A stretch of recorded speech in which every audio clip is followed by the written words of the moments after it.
Assalamualaikum warahmatullahi wabarakatuh. Allahumma sholli ala sayyidina Muhammad wa ala ali sayyidina Muhammad. Alhamdulillahirabbil alamin wa bihi nasta'in wa ala umuri dunya waddin. Wassalatu wassalamu ala asyrofil anbiya'i wal mursalin sayyidina wa habibina wa syafi'ina wa maulana Muhammadin wa ala alihi wa sahbihi ajma'in. Amma ba'du. Yang terhormat Kiai Haji Hasan Mutawakil Allah SHMM selaku pengasuh Pondok Pesantren Zainul Hasan Genggong, yang terhormat Bapak Dr. Abdul Aziz Wahab BHMAG selaku Rektor Universitas Islam Zainul Hasan Genggong, yang terhormat kepada Ibu Wahyu Lestari selaku Dekan Fakultas Tadris Umum Universitas Islam Zainul Hasan Genggong, yang terhormat kepada Bapak Babul Baharudin MPD selaku Kaprodi Tadris Ilmu Pengetahuan Sosial Universitas Islam Zainul Hasan Genggong, dan yang kami sayangi kedua orang tua yang selalu mendoakan kami dan yang kami banggakan teman-teman seperjuangan kami. Perkenalkan, nama saya Ayu Hakikatul Maula, saya dari Universitas Islam Zainul Hasan Genggong. Saya dari program studi Tadris Ilmu Pengetahuan Sosial. Ini adalah video terakhir saya atau video ke-8 dari mata kuliah Psikologi Pendidikan dan Pembelajaran. Sini kita sudah sampai pada materi teori belajar dan penerapannya dalam pembelajaran. Kita akan mengetahui apa itu teori belajar dan bagaimana penerapannya dalam proses pembelajaran, seperti itu. Nah, kita di sini awal akan bertemu ini peta imajinasi yang saya buat. Ini pada awal kita akan belajar prinsip-prinsip belajar menurut teori behavioristik.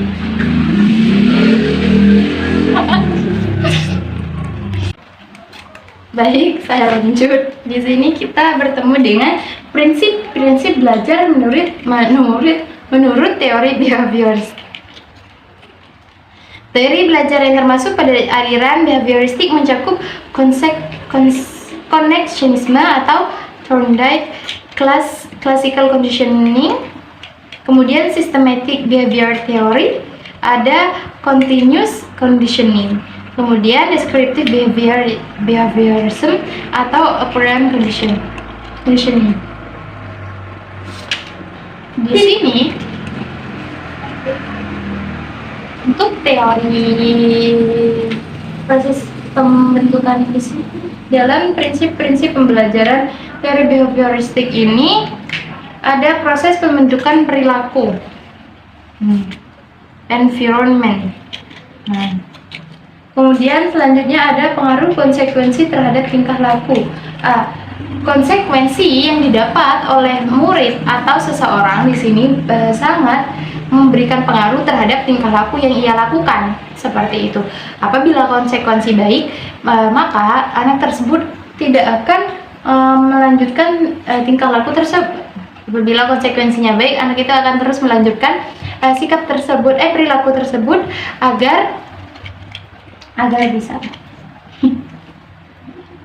Karena konsekuensinya baik. Namun jika konsekuensinya itu buruk terhadap dirinya, dia akan menghentikan tingkah laku tersebut. Seperti itu. Misalnya ada pengurangan tingkah laku dengan menghilangkan penguatan. Ketika seseorang dikuatkan dengan sesuatu untuk melakukan hal tersebut, maka jika ingin mengurangi tingkah laku yang tidak baik tersebut, maka juga harus menghilangkan penguatan apa yang membuat anak tersebut melakukan hal tersebut. Banyak tersebutnya, seperti itu. Contohnya, ketika anak itu membuat kesalahan karena lingkungannya yang kurang baik, teman-teman sepergaulannya yang kurang baik, kita bisa mengurangi tingkah laku yang tidak baik itu dengan menghilangkan penguatannya. Apa yang buat mereka melakukan seperti itu? Mereka kuat karena ada teman-teman mereka. Maka kita harus menjauhkan anak tersebut dari teman-teman mereka agar bisa mengurangi tingkah laku yang tidak baik tersebut. Kemudian di sini ada diskriminasi. Sebentar.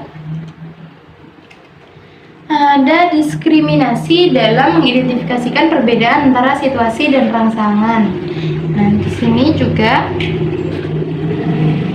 harus bisa mendiskriminasi atau membedakan, bisa membedakan dalam mengidentifikasi, dalam melihat atau memperhatikan perbedaannya antara situasi dan rangsangan yang dia dapat, seperti itu. Selanjutnya di sini ada penerapan teori belajar behavioristik dalam pembelajaran.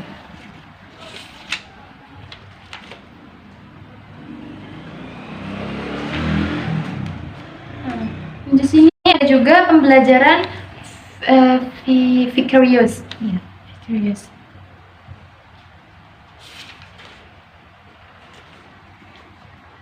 Iya, di sini ada pembelajaran vicarious atau peniruan perilaku berdasarkan pengalaman orang lain atau perilaku yang sempurna. Nah, di sini anak akan meniru perilaku tersebut berdasarkan apa yang dia alami. Apabila dia melihat orang lain itu melakukan hal-hal baik dan dia mendapat ganjarannya, dia akan meniru. Nah, apabila dia merasa apa yang dia lakukan masih kurang baik atau kurang masih kurang sempurna lah dari hal-hal yang menurut dia itu sempurna, maka dia akan menyempurnakan perilaku tersebut, menambahkan, tidak hanya meniru tapi juga menambahkan sikap yang lebih baik di dalamnya agar mereka bisa mendapatkan apa yang mereka inginkan. Selanjutnya di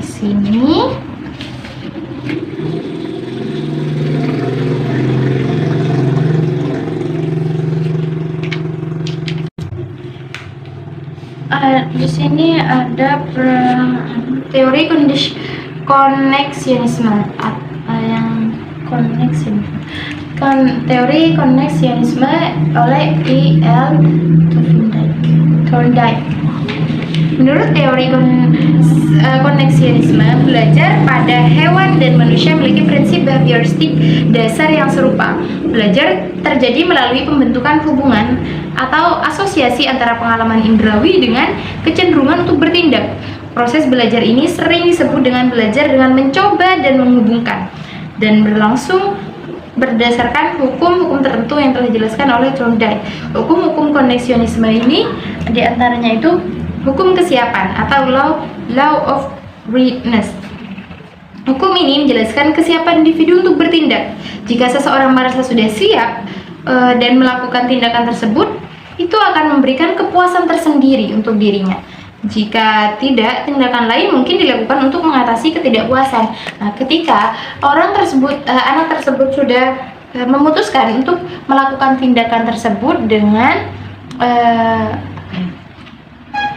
pemikiran, mereka akan mendapatkan hal-hal yang luar biasa seperti itu, timbal balik yang luar biasa. Namun mereka tidak mendapatkan timbal balik yang mereka harapkan. Mereka di sini akan terus melakukan hal tersebut sehingga mereka bisa menutupi rasa ketidakpuasan tersebut. Selanjutnya ada hukum latihan, law of exercise. Di sini hukum ini menunjukkan bahwa koneksi antara pengalaman dan tindakan menjadi lebih kuat melalui latihan dan melemah jika dari latihan dihentikan. Ini menekankan pentingnya pengulangan dalam belajar. Di sini law of exercise ini menunjukkan bahwa pengalaman dengan tindakan yang dilakukan itu ada koneksinya, terkoneksi atau ada hubungannya. Seperti itu. Tindakan akan menjadi lebih kuat atau lebih tersusun, lebih baik lah istilahnya, apabila dia terus-menerus melakukannya dengan konsisten dan baik. Namun, tindakan itu akan hilang apabila dia menghentikan latihannya, seperti itu. Seperti belajar contohnya, apabila anak tersebut ingin pintar, maka dia akan harus terus belajar agar bisa mendapatkan ilmu pembelajaran yang mereka harapkan.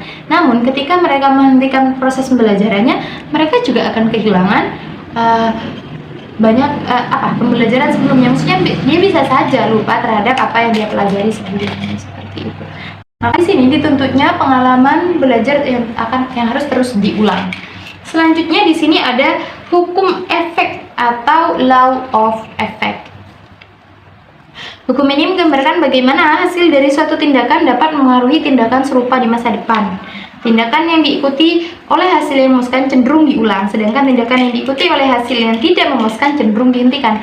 Di sini, apabila seseorang tersebut melakukan tindakan yang memuaskan bagi dirinya, mendapatkan hasil yang memuaskan bagi dirinya, dia akan melakukan tindakan tersebut. Dan apabila dia mendapatkan harapan yang tidak sesuai dengan apa yang dia harapkan, keinginan yang tidak sesuai dengan apa yang dia harapkan, dia akan menghentikan tindakan tersebut seperti itu. Selanjutnya di sini ada transfer of training. Nah, konsep transfer of training menunjukkan bahwa apa yang dipelajari dalam suatu konteks dapat digunakan untuk memecahkan masalah yang serupa atau terkait dengan konteks lainnya. Seperti itu. Nah, ini penting dalam pendidikan karena menghubungkan pembelajaran dengan kehidupan sehari-hari dan aplikasi di masa depan. Nah, pembelajaran yang dia dapatkan hari ini justru akan bisa bermanfaat untuk kedepannya atau masa depan, bahkan seterusnya, seperti itu. Selanjutnya di sini ada classical conditioning, yaitu oleh Ivan Pavlov dan G.B. Watson. Mana nih?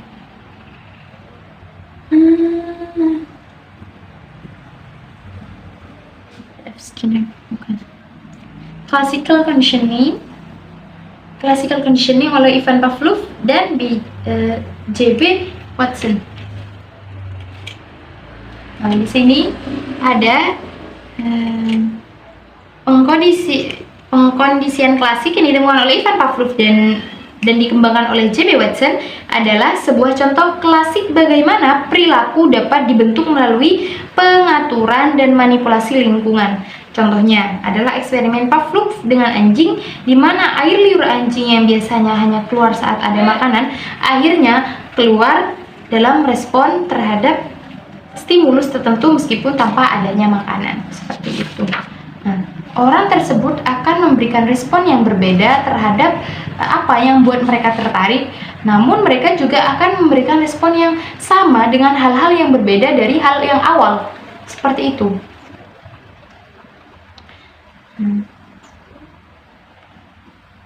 Selanjutnya ada operant conditioning oleh B.F. Skinner. B.F. Skinner mengembangkan teori operant conditioning yang memandang perilaku sebagai hasil dari hubungan antara perangsang dan respon. Nah, perilaku yang dilakukan oleh orang lain itu adalah hasil dari rangsangan dan respon yang diterima oleh orang tersebut, seperti itu. Nah, pada teori ini ada dua jenis respon, yaitu respondent respon atau respon refleks, dan ada operant respon atau respon instrumental. Nah, untuk operant respon dipicu oleh perangsang yang dikenal sebagai reinforcing stimuli, seperti itu, atau penguat. Untuk perangsang-perangsang ini mengikuti dan memberikan perilaku yang telah dilakukan oleh individu. Pada contoh sederhananya itu, jika seseorang anak belajar dan kemudian diberi hadiah, perilaku belajar tersebut akan diperkuat dan anak tersebut akan lebih termotivasi untuk belajar dari stimulus yang diterima, seperti itu. Contohnya kan tadi apabila anak tersebut belajar dan mendapatkan mendapatkan ranking lah, seperti itu. Kemudian orang tuanya memberikan hadiah. Nah, respon yang mereka dapatkan itu sangat bahagia dong, seperti itu. Kemudian di situ anak akan menguatkan belajarnya agar bisa mendapatkan hal yang sama, dan bahkan justru mendapatkan hal yang lebih besar karena apa yang mereka hasilkan, seperti itu.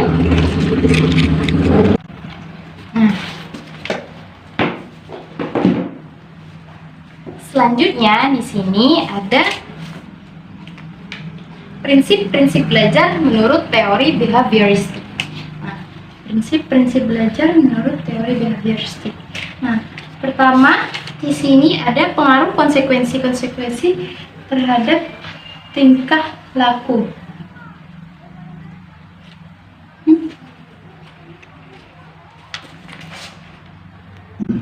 Baik. Selanjutnya di sini kita sudah sampai pada teori belajar kognitif. Setelah belajar teori belajar behavioristik, kita akan belajar teori belajar kognitif. Sini teori belajar kognitif, pendekatan kognitif ini berfokus pada pemrosesan informasi oleh peserta didik, termasuk pengorganisasiannya, penyimpanan dan penghubungan pengetahuan baru dengan yang sudah ada. Teori ini menitik beratkan pada bagaimana informasi diproses oleh siswa tersebut, oleh anak tersebut. Teori belajar ini, diingat, teori belajar kognitif memfokuskan pada bagaimana siswa tersebut memproses informasi. Seperti itu. Di sini dari teori belajar kognitif ini pengertiannya di sini terus ada teori perkembangan Piaget.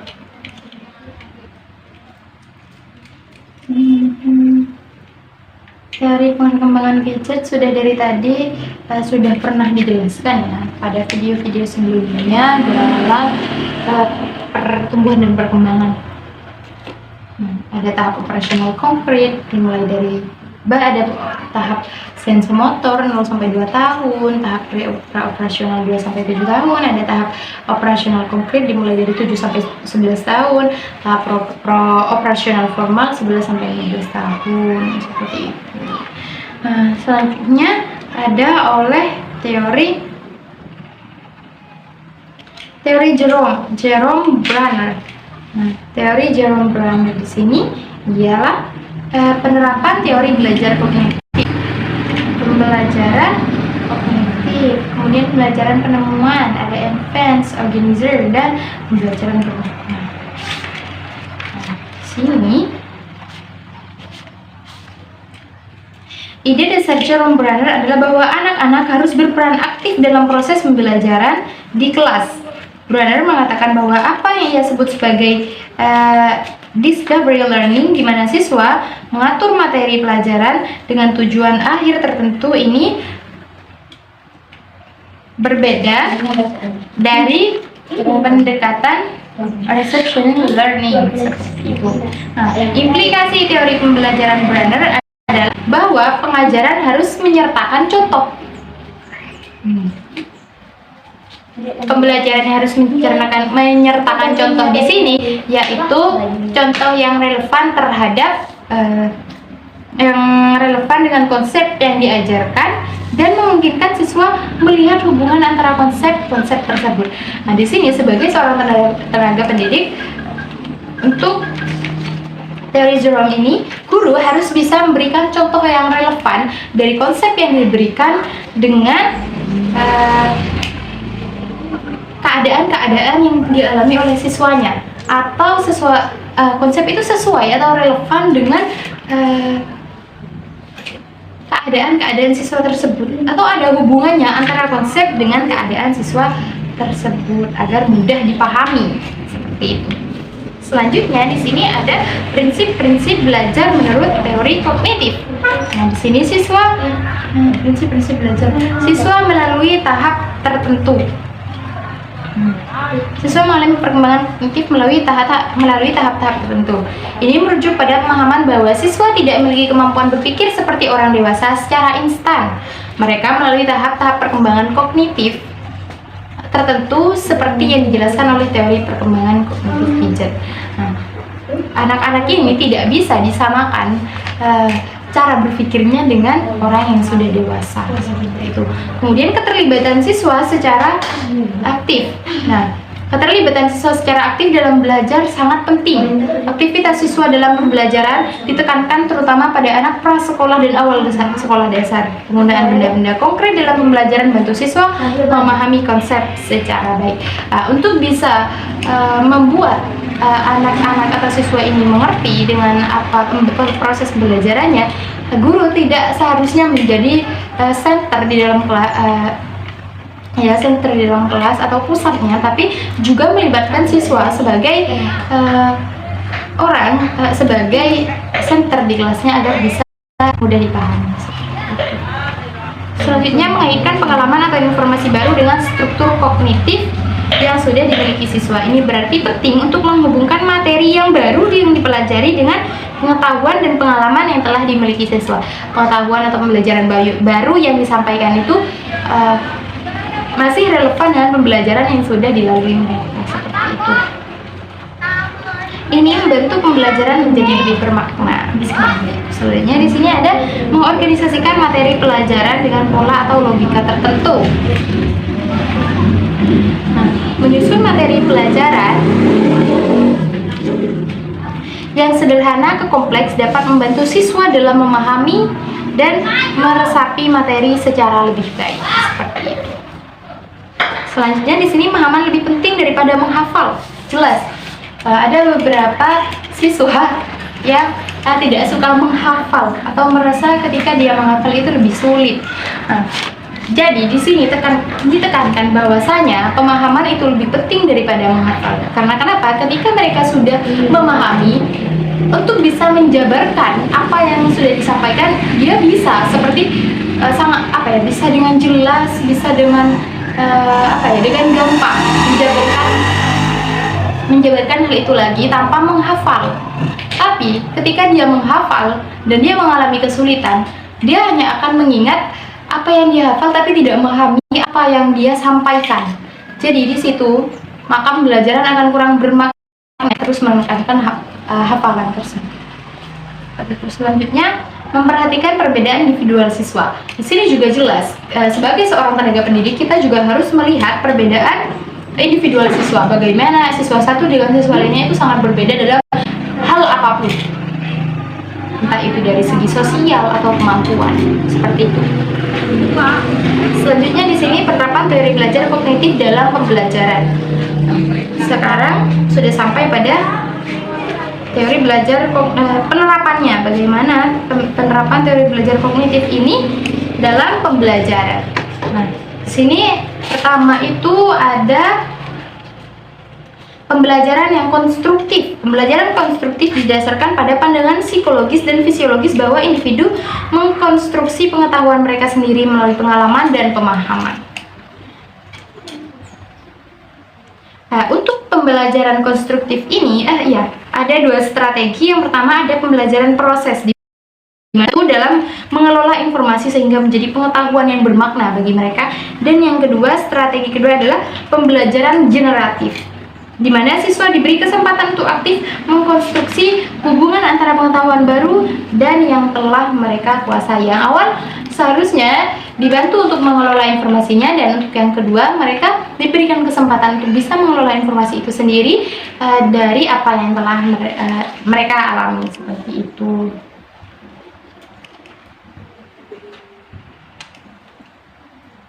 Sini juga ada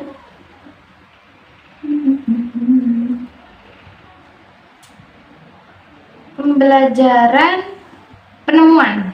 Nah, di sini pendekatan penemuan atau discovery approach mulai memegang pendidikan pada tahun 1990 dan telah menjadi subjek banyak penelitian dan diskusi. Salah satu tokoh yang berkontribusi adalah Jerome Bruner, menemukan bahwa pengetahuan yang paling berharga bagi manusia adalah yang ditemukan secara aktif oleh individu itu sendiri. Pengetahuan yang paling bermakna bagi manusia adalah apa yang ia ketahui sendiri.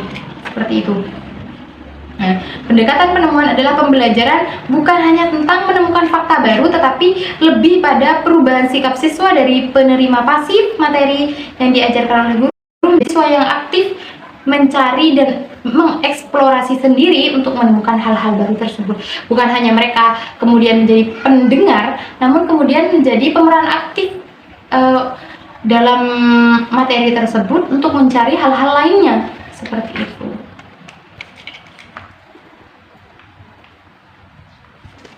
Selanjutnya di sini ada advanced organizers. Ada advanced organizers. Ya.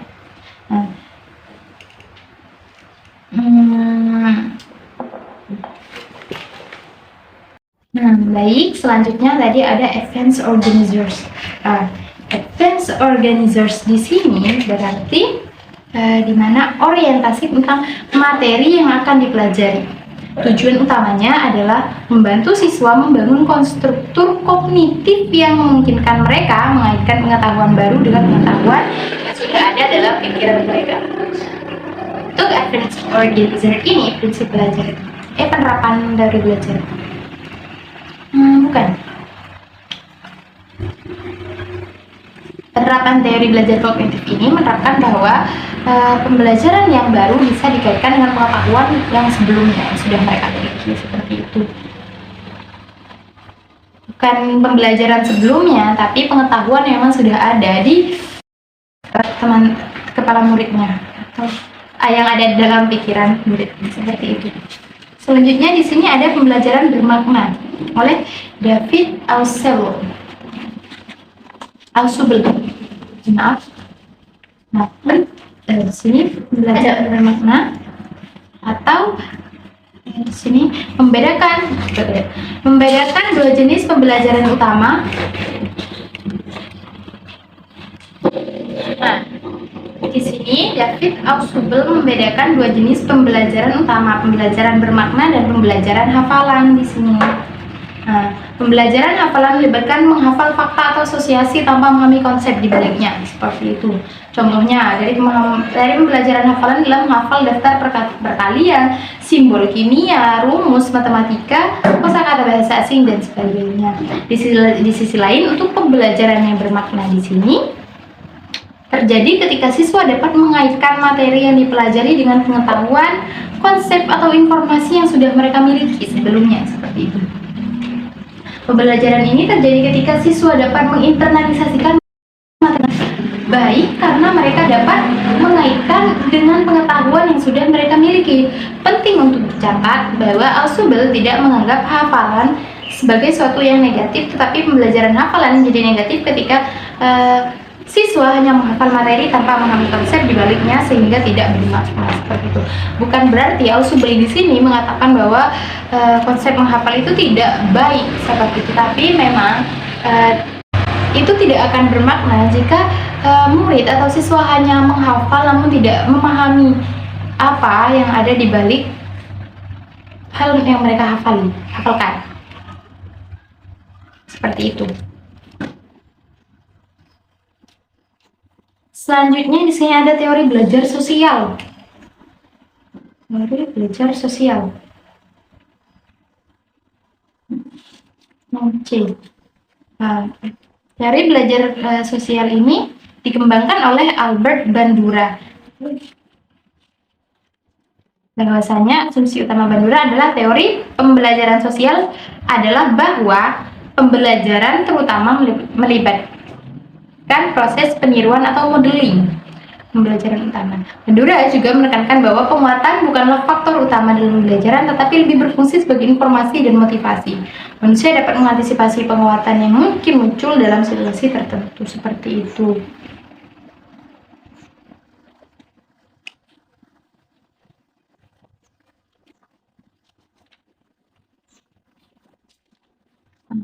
Yang dimaksud dari modeling tadi melibatkan proses penilaian atau modeling. Jadi di sini di mana ketika mereka belajar dan siswa belajar di dalam satu tempat atau ruangan yang sama dengan teman lainnya, mereka melihat bahwa temannya itu mampu atau tahu, mereka juga kemudian bisa berpikir kalau dia tahu pasti saya juga tahu, seperti itu. Atau kalau dia bisa, saya juga bisa, seperti itu. Dan di sini ada prinsip-prinsip belajar menurut teori sosial. Nah, yang pertama ada hakikat manusia, ada modifikasi perilaku, ya. Hakikat manusia.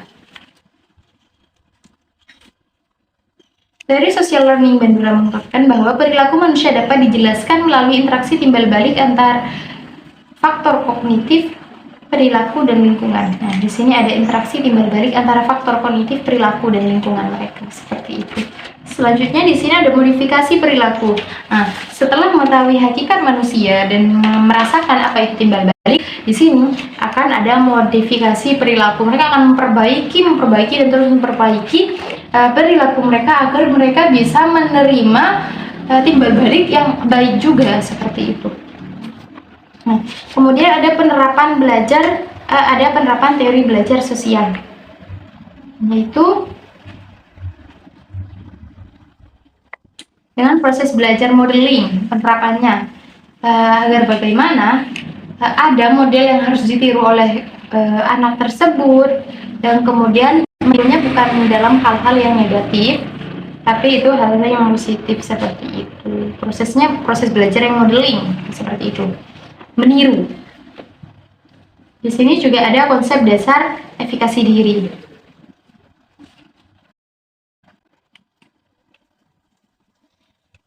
Nah, konsep dasar teori efikasi diri adalah keyakinan individu bahwa mereka memiliki kemampuan untuk mengontrol pikiran, perasaan, dan perilaku mereka. Bahwa dia itu memiliki pemikiran bahwa dia bisa mengontrol perilaku, pikiran, dan tindakan mereka sendiri tanpa bisa dikontrol oleh orang lain, seperti itu. Selanjutnya di sini ada mempertimbangkan pertumbuhan kontinuitas. Teori ini mempertimbangkan pertumbuhan kontinuitas dan rekonstruksi selama proses belajar mengajar dengan penyesuaian diri yang aktif terhadap lingkungan. Seperti itu. Selanjutnya ada teori belajar humanistik. Teori belajar humanistik ini adalah suatu pandangan yang disusun berdasarkan penelitian, temuan data dan argumentasi yang mendukungnya. Berdasarkan konteks teori humanistik, fokusnya adalah pada proses pembelajaran yang mengembangkan manusia bukan hanya pada hasil akhirnya, tapi pada prosesnya. Bukan hanya dilihat dari akhirnya, tapi dilihat mulai di prosesnya, seperti itu. Di sini terdapat untuk teori humanistik ini ada beberapa ya, ada beberapa teori yang dari pakar, beberapa pakar. Ada Arthur Combs yang dimana teori humanistik ini akan bahwasanya memperoleh informasi baru dan mempersonalisasi informasi baru tersebut. Nah, menurut Combs, perilaku yang salah atau tidak baik terjadi karena seseorang tidak mau melakukan sesuatu yang seharusnya dilakukan karena ada hal lain yang lebih menarik atau memuaskan dirinya. Para ahli psikologi humanistik melihat bahwa aspek dalam belajar pertama memperoleh informasi baru, yang kedua personalisasi informasi baru tersebut. Nah, aspek belajar sebenarnya menurut beberapa ahli ini bahwasanya siswa itu terlebih dahulu memperoleh informasi baru itu, kemudian mereka bisa mempersonalisasikan informasi yang mereka dapat, seperti itu. Yang kedua ada menurut Abraham Maslow. Nah, menurut Abraham Maslow ini terdapat 4. Oh tidak, ada 5. Ya, ada 5 tingkatan. Yang pertama itu ada kebutuhan fisik. Ya, ada kebutuhan fisik di sini. Seperti apa? Abraham Maslow ini mengklasifikasikan kebutuhan manusia itu, kebutuhan pembelajaran manusia itu menjadi 5 tingkatan. Yang pertama ada kebutuhan fisik seperti makan, minum, tidur, udara, seperti itu. Selanjutnya yang kedua, di sini ada kebutuhan rasa aman. Manusia di sini juga membutuhkan rasa aman dalam proses pembelajarannya, seperti itu. Yang ketiga ialah kebutuhan sosial. Kebutuhan sosial termasuk persahabatan, hubungan sosial, dan cinta. Ini melibatkan afeksi, koneksi dengan orang lain, dan hubungan keluarga. Yang tingkatan keempat mencakup kebutuhan akan pengakuan. Nah, di sini yang mencakup harga diri, rasa percaya diri, kepuasan diri, dan penerimaan dari orang lain yang bisa mempengaruhi proses pembelajaran siswa tersebut. Selanjutnya di sini ada tingkatan kelima atau yang terakhir adalah kebutuhan aktualisasi diri. Nah, yang melibatkan pengembangan diri dan pencapaian potensi pribadi. Di sini yang terakhir ini di mana dia harus mengembangkan diri mereka dan mencapai potensi yang sudah mereka tentukan. Potensi pribadi mereka bukan apa yang ditentukan oleh orang lain. Seperti itu. Selanjutnya di sini ada menurut Carl Rogers. Nah, teori yang dikemukakan oleh Carl Rogers di sini adalah salah satu teori holistik yang memiliki unsur humanistik yang mencolok. Teori humanistik Rogers ini memiliki beberapa nama seperti teori berpusat pada pribadi, person-centered, client-centered, student-centered, kemudian group-centered, personal to person, person to person. Namun istilah yang sering digunakan adalah person-centered. Untuk merujuk pada teori Rogers, dasar teori ini adalah dasar teori belajar yang diberikan oleh Rogers ini ada 2, yaitu kecenderungan formatif dan kecenderungan aktualis. Nah, kecenderungan formatif, semua entitas di dunia baik organik maupun non-organik terdiri dari elemen-elemen yang lebih kecil Nah, untuk kecenderungan aktualis, setiap makhluk hidup memiliki dorongan untuk mencapai potensi sepenuhnya dan bergerak menuju kesempurnaan. Setiap individu memiliki kreativitas untuk menyelesaikan masalah mereka sendiri, seperti itu. Nah, selanjutnya di sini adalah Rogers mengamati perkembangan kepribadian dan menemukan 3 konsep utama dalam teorinya, yaitu organisme, medan fenomena, dan diri atau self. Organisme mencakup konsep bahwa individu adalah makhluk lengkap dengan fungsi fisik dan psikologinya. Ini mencakup persepsi individu terhadap dunia, pengalaman, dan yang mereka sadari, dan potensi yang selalu hadir dalam kesadaran mereka, seperti itu. Selanjutnya tadi organisme, ada medan fenomena. Setelah fungsi tubuh yang lengkap, kemudian di sini ada medan fenomena. Nah, di mana di sini adalah keseluruhan pengalaman baik internal maupun eksternal yang mencakup persepsi subjektif individu terhadap dunia. Ini mencakup semua pengalaman pribadi sepanjang kehidupan seseorang sebagai sebuah pembelajaran.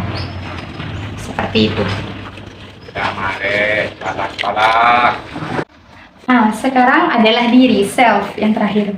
Konsep yang mulai terbentuk sejak masa balita ketika potongan-potongan pengalaman membentuk kepribadian individu.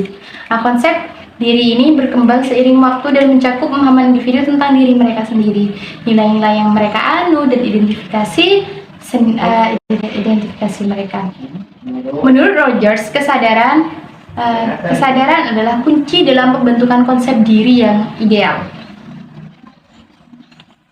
Ada 3 tingkat kesadaran yang dapat mengaruhi konsep diri, yaitu pengalaman yang tidak disadari akan ditolak atau disangkal. Kemudian pengalaman yang dapat diaktualisasikan secara simbolis akan diakui oleh struktur diri. Pengalaman yang dirasakan dalam bentuk distorsi, di mana pengalaman yang tidak sesuai dengan konsep diri dapat diubah dan distorsi agar sesuai, seperti itu. Nah, selanjutnya di sini prinsip-prinsip belajar menurut teori humanistik. Di sini terdapat 9. Yang pertama ada manusia secara alami memiliki dorongan untuk belajar, rasa ingin tahu dan terhadap dunianya, dan motivasi untuk mengeksplorasi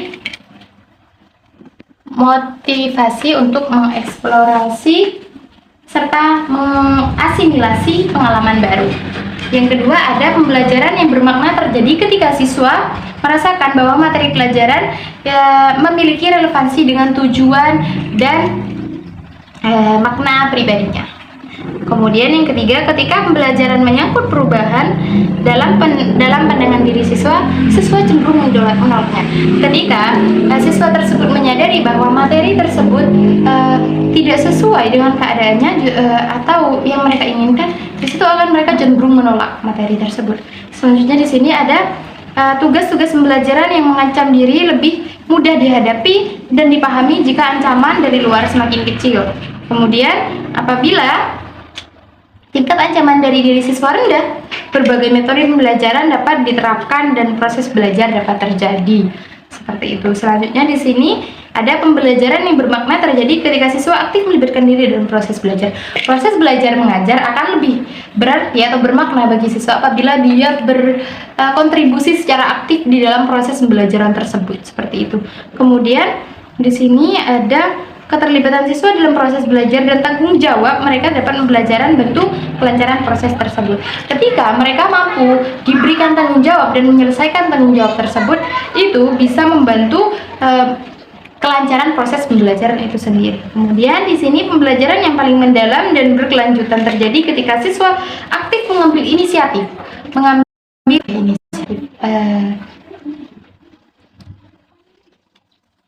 keinginan untuk melakukan hal tersebut melibatkan seluruh diri mereka, baik emosional maupun intelektual.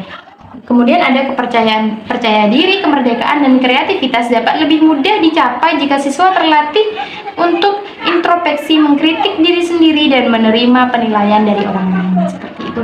Kemudian yang kedua, belajar mengenal proses belajar. belajar mengenai proses belajar di sini terus-menerus terbuka terhadap pengalaman dan mengintegrasikan ke dalam diri sendiri merupakan jenis pembelajaran yang paling berguna secara sosial dan dunia modern. Seperti itu. Sekarang teori penerapan belajar humanistik. Nah, penerapannya itu di sini ada 9. Yang pertama, menentukan tujuan belajar dan materi pelajaran. Terlebih dahulu kita harus menentukan pembelajaran dan materi pelajaran terlebih dahulu sebelum memberikan pemahaman atau materi kepada siswa. Kemudian yang kedua, mengenal pasti kemampuan awal siswa, entry behavior, atau melihat atau mengetahui kemampuan dari setiap siswa atau individu yang berbeda-beda. Kemudian yang ketiga, mengidentifikasi topik-topik pembelajaran yang memungkinkan siswa terlibat secara aktif atau mengalami dalam pembelajaran. Nah, di sini mengidentifikasi topik-topik pembelajaran yang akan disampaikan yang mungkin siswa yang bisa terlibat di dalam topik tersebut secara aktif agar bisa lebih bermakna dan bisa terus diingat oleh siswa tersebut. Kemudian di sini ada merancang fasilitas pembelajaran seperti lingkungan dan media pembelajaran. Nah, lingkungan dan media pembelajaran yang dipilih oleh seorang guru harus sesuai dengan keadaan siswa atau muridnya, seperti itu. Nah, fasilitas yang memadai, kemudian media pembelajaran yang memadai juga, lingkungan yang cocok lah untuk proses pembelajaran yang nyaman, serta di situ siswa juga merasa aman, seperti itu. Selanjutnya di sini ada membimbing siswa untuk belajar secara aktif. Nah, di sini seorang guru juga harus membimbing atau memberi dorongan, menemani siswa agar bisa belajar secara aktif tanpa adanya rasa tidak percaya diri, seperti itu. Kemudian ada membimbing siswa memahami hakikat dan makna dari pengalaman belajar mereka. Nah, guru juga harus memberikan pemahaman kepada siswanya bahwasanya pengalaman belajar yang mereka lalui atau proses belajar yang mereka lalui itu memiliki makna yang luar biasa, seperti itu, agar mereka bisa terdorong untuk melakukan proses pembelajaran. Nah, selanjutnya di sini membimbing siswa dalam membuat konseptualisasi dari pengalaman belajar mereka. Di sini juga dalam membuat konseptual, memberikan konsep seperti apa pembelajaran yang sudah mereka. Ini juga ada membimbing siswa dalam menerapkan komponen-komponen baru ke dalam situasi nyata. Nah, komponen-komponen baru atau materi-materi baru tersebut, guru harus bisa membimbing siswa mampu menerapkan pembelajaran baru, materi-materi baru tersebut agar bisa diterapkan di situasi nyata mereka atau muridnya. Selanjutnya mengevaluasi proses dan hasil pembelajaran. Yang terakhir, guru harus mengevaluasi proses dan hasil belajar siswa tersebut mulai dari awal sampai akhir, melihat apa kendalanya, melihat apa hambatannya hingga kesulitan yang dialami oleh siswa, serta juga perbaikan pada akhirnya, seperti itu. Nah, itu saja materi dari saya tentang teori belajar dan penerapannya dalam pembelajaran. Apabila dari awal sampai akhir terjadi banyak sekali kesalahan, karena di sini saya masih belajar, saya mohon maaf yang sebesar-besarnya. Billahi taufiq wal hidayah. Assalamualaikum warahmatullahi wabarakatuh.